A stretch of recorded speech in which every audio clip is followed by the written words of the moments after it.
Now I would like to show you what inheritance is in object-oriented programming and when you would use it. I have two classes here. One class is called book, and the other class is called magazine. The book has a property title. It's a string. I have a getter and a setter. Then it also has a property hardcover.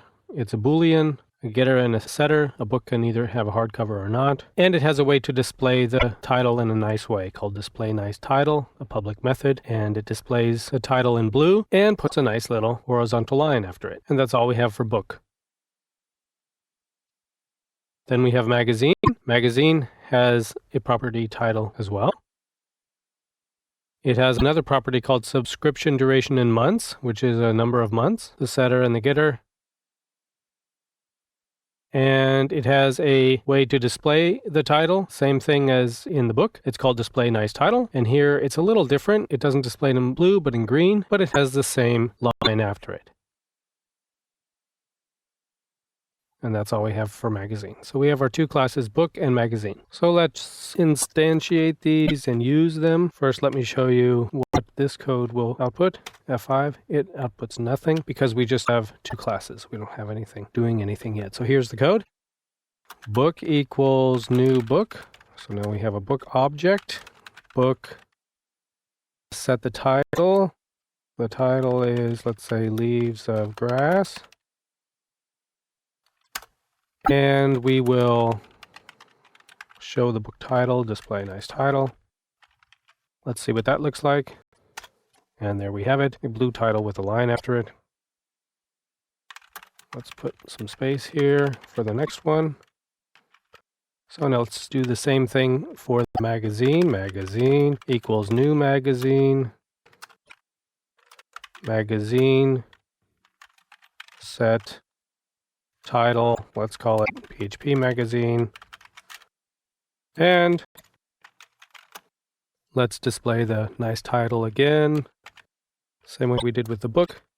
Oops. Display a nice title. There we go. And there we have it. Leaves of grass is in blue and PHP magazine is in green. Now, one of the purposes of object-oriented programming is to give you a way to not repeat code. And let me show you how we're going to allow book and magazine to share the property title. We're going to do that by creating a new class called published document, since both of these are a published document. And in this published document class, we're going to have a title. We'll just take it out of the book. There we have it. But now the problem is that the book doesn't have a title property. So if we try to run our code, we get the error that there is no set title in book. What we need to do is say book extends published document. And then book uses the property title from published document. PHP magazine is still using its own title. Let's just take it away. If we try to run this code, it'll complain as well. But if we say extends published document, everything is fine. Now, both of these classes are using the same property in published document. To prove that to you, let me put a little X, for instance, at the end of where it returns the title, and we see that there's an X on both of them. Let me take that out. So that's one way to optimize your code. Put all of the properties that your classes share into one class and then inherit that class from all the classes that need that property. Now, hardcover is unique to book and subscription duration in months is unique to magazine, so it can't share those. But look at this one here. Display nice title is the same as display nice title. However, we don't want to just have them use the same one because magazine is a little different. It has a green here than book. It has a blue here. But there is a way that you can use part of a inherited method.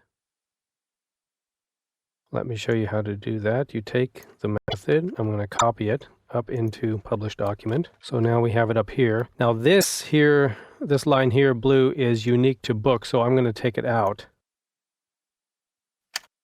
This is the line that is shared by both book and magazine. So let's go down here to display a nice title. Now this part we need to take out. However, let's see where we are at this point. Right. We are displaying the nice title, but there's no more line. What we can do here is say parent, and that means the class that I'm inheriting from. That's the parent, and display nice title. We have to add the output of that method to our outgoing variable. And now we have a line. Let's do the same thing to the magazine display nice title, so it doesn't display its own line anymore, but the one from the parent that it's inheriting here, published document, from this right here, this line. So when we run it, it's the same. And to show you that each class is using the same line, let's change the line to red. And they both change. So there you have 1 point to change your code, and it'll change that effect in all of your classes which inherit from your parent class. Let me show you at this point one point that we overlooked here. This is the published document, and we have in our property title, we're defining the internal variable as private. That's going to cause a problem. Let me show you why. In our display nice title, we call the public get title, which works. Let me show you what will happen if we call the internal variable. If we try to call title, it doesn't have access to it. The reason is because in our inherited class published document, we defined this internal variable as private, and so it is private to that class and not the inherited classes or the classes that inherit this class. If we change it to protected, then all of the classes that inherit published document also have access to mtitle. There we have it. So that's a point to remember when you bring private variables that you have, internal variables that you have defined as private in your classes up into a parent class so that other classes can share them. You need to change this word here from private to protected so that those classes which inherit from published document also have access to this internal variable.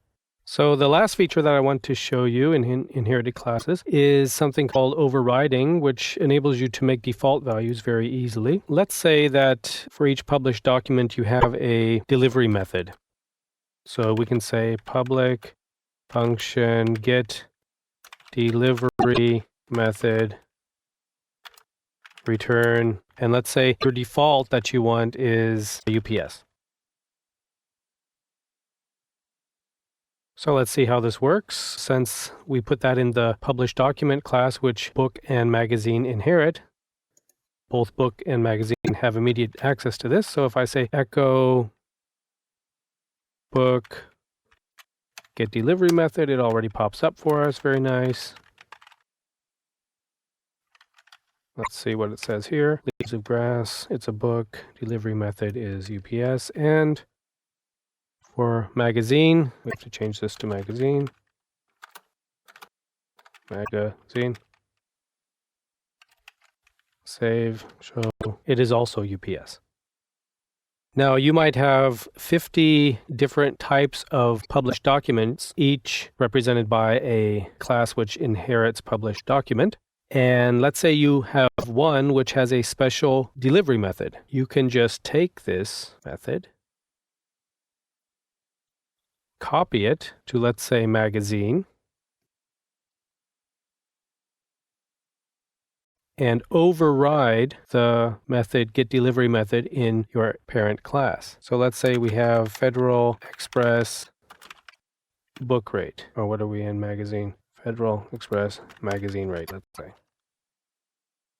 Whatever.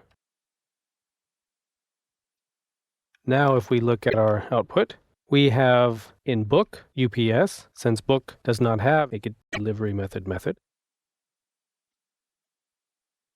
We see that here. It doesn't have one, so it uses the one from the parent class published document here. But magazine overrides this method, getDelivery method, and has its own. So with these few features, the concept of inheritance, the concept of protected and private internal variables, the concept of overriding,